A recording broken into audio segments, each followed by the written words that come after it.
Hello friends, welcome.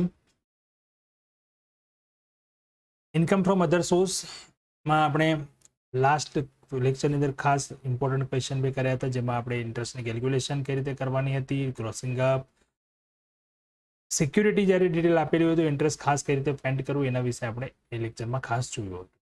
Okay, તો ચલો આગળ આપણે જોઈએ આજે બીજા ક્વેશ્ચન્સ જે આપણા ચેપ્ટરના મોસ્ટ ઇમ્પોર્ટન્ટ પોઈન્ટ્સ કવર કરતા હોય છે એવા. તો આજનો ક્વેશ્ચન છે આપણો પહેલા તો question number 7A. Question number 7A. From the following information, you are required to compute taxable income of Mr. Rohit under the head income from other sources for the previous year 1920. 7 જ વિગત આપણને friends અહીંયા આપી છે.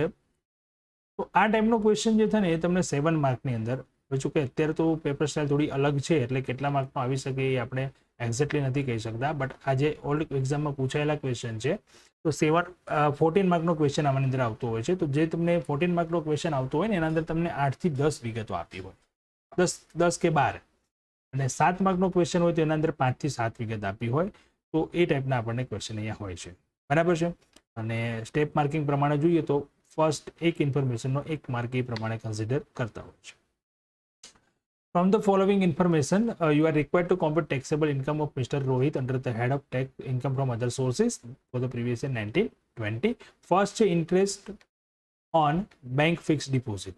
Taxable છે પૂરેપૂરું, gross જ આપેલું છે, સીધું લખી દઈશું આપણે.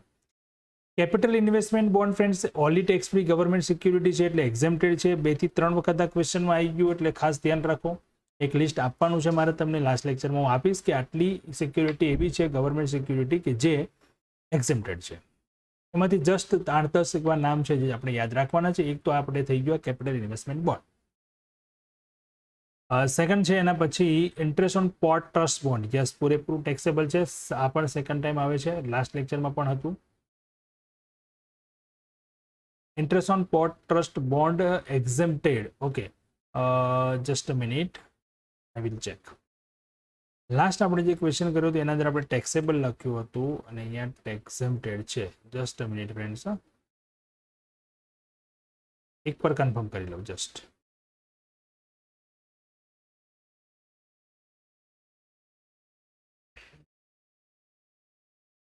લાસ્ટ ક્વેશ્ચનમાં શું હતું એ જસ્ટ એક હું જોઈ લઉં. લાસ્ટ આપણો ક્વેશ્ચન હતો, આઈ થિંક ક્વેશ્ચન 3 હતો, એમાં હતો port trust India, port trust bond. Okay, and okay, it's a typing error. Interest on port trust bond A taxable છે, not exempted. Then એના પછી છે interest on debenture of Krish limited, તો એ પણ પૂરેપૂરું taxable છે. ક્રિશ લિમિટેડમાં આપણને 7.5% કહ્યું છે. ઇન્ટરેસ્ટ રિસીવડ વર્ડ વાપર્યો છે, તો એટલા માટે આપણે ગ્રોસિંગ અપ કરીશું. જ્યારે પણ ફ્રેન્ડ ઇન્ટરેસ્ટ રિસીવડ હોય ને નેટ ઇન્ટરેસ્ટ હોય ને તો આપણે ગ્રોસિંગ અપ કરી જ દે, બરાબર છે. ચલો, એના પછી ઇન્કમ ફ્રોમ લોટરી, લોટરીમાં ટીડીએસ આપેલો છે, ગ્રોસિંગ અપ સાથે લખી દઈશું. Interest on tax free debenture of Kanak limited, તો એમાં પણ ગ્રોસિંગ અપ કરી દઈશું બીકોઝ ટીડીએસ આપેલો છે અને ટેક્સ ફ્રી છે. Interest on post office saving bank account, single name છે, 4000 રૂપિયા મળેલા છે. તો પોસ્ટ ઓફિસમાં આપણે જોયું હતું, અગાઉ મેં કહ્યું તે પ્રમાણે તમને રૂલ્સ એનો સમજાયો હતો કે પોસ્ટ ઓફિસનું સેવિંગ બેંકનું આપણને ઇન્ટરેસ્ટ જ્યારે મળે ને તો ઇન્ટરેસ્ટ સિંગલ નેમ હોય તો 3500 એક્ઝેમ્પ્ટેડ છે, અને જો જોઈન્ટ એકાઉન્ટ હોય તો 7000, તો 500 રૂપિયા અહીંયા ટેક્સેબલ થઈ જશે. હા, ઓકે, અહીંયા કોઈ ડિડક્શનની વિગત આપી નથી, સો ટોટલ ટેક્સેબલ ઇન્કમ થઈ જશે 89,800. ઓકે, કોઈ ડિડક્શન બાદ થશે નહીં. એક સિમ્પલ ક્વેશ્ચન હતો જેના આધારે આપણે જોઈએ એક પોઈન્ટ નંબર 4, 5, 6 ખાસ અગત્યના હતા અહીંયા. ચલો, ક્વેશ્ચન નંબર 8 જોઈએ next. Statement of income from other sources of mister G. Okay, હવે જો અહીંયા મિસ્ટર જી માટે પેલા ક્વેશ્ચનમાં આપણને 4 પોઈન્ટ પેલા આપેલા છે, જેમાં છે 63,000 10% ટેક્સ ફ્રી અનલિસ્ટેડ ડિબેન્ચર. તો અહીંયા પણ જો આપણને ઇન્ટરેસ્ટની વિગત નથી આપી પણ સિક્યુરિટીની વિગત આપી છે, તો આપણે અહીંયા ટેક્સ ઇન્ટરેસ્ટની કેલ્ક્યુલેશન કરવી પડશે. જરૂર પડે ત્યાં ગ્રોસિંગ અપ પણ કરવું પડશે. તો ક્યાંય દાખલામાં આપણને કોઈ ક્વેશ્ચનમાં ઇન્ટરેસ્ટ ડેટ ક્યાંય આપી છે એક વખત જોઈ લઈશું ખાસ, કારણ કે જો સેલ પરચેસ કરવામાં આવ્યું હોય ઇન્વેસ્ટમેન્ટનું તો આપણે એના આધારે કેલ્ક્યુલેશન કરવી પડે, જે આપણે લાસ્ટ ક્વેશ્ચનમાં લાસ્ટ લેક્ચરમાં જોયું હતું કે ઇન્ટરેસ્ટ આપણને કઈ રીતે કેલ્ક્યુલેટ કરવામાં આવે છે.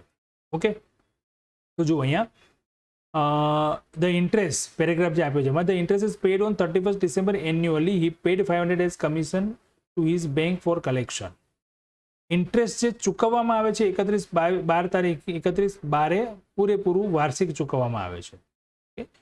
અને હિઝ અધર ઇન્કમ્સ એઝ અંડર, એમણે અધર ઇન્કમની વિગત આપી છે અને 500 રૂપિયા એમણે કમિશન ચાર્જ આપ્યો છે only collection for interest. Okay, doesn't matter. તો ફર્સ્ટ પોઈન્ટ જે છે આપણો એના અંદર આપણે કેલ્ક્યુલેશન કરીશું 63,000 ઇન્ટુ 10% અને ટેક્સ ફ્રી છે. So friends grossing up must be done. Tax free debenture કહ્યું હોય તો ગ્રોસિંગ અપ કરવાનું જ 7,000 રૂપીસ થઈ જશે, કારણ કે ઇન્ટરેસ્ટ થાય આપણું 6,300, જેને ગ્રોસમાં કન્વર્ટ કરો એટલે થઈ જશે 7,000. સેકન્ડ પોઈન્ટ છે interest on debenture of S limited, જેમાં પણ આપણે ગ્રોસિંગ અપ કરી દઈશું એટલે 4,000 થઈ જશે. થર્ડ પોઈન્ટ છે saving bond taxable 50,000 8% taxable saving bond 50,000 into 8% એટલે 4,000 થઈ જશે ઇન્કમ એની. Interest on bond issue by notified public sector, જે નોટિફાઈડ પબ્લિક સેક્ટર કંપની દ્વારા ડિબેન્ચર ઇશ્યુ કરવામાં બોન્ડ ઇશ્યુ કરવામાં આવે છે, એ પણ એક wholly tax free government security છે. સો એ અહીંયા ટેક્સેબલ થશે નહીં.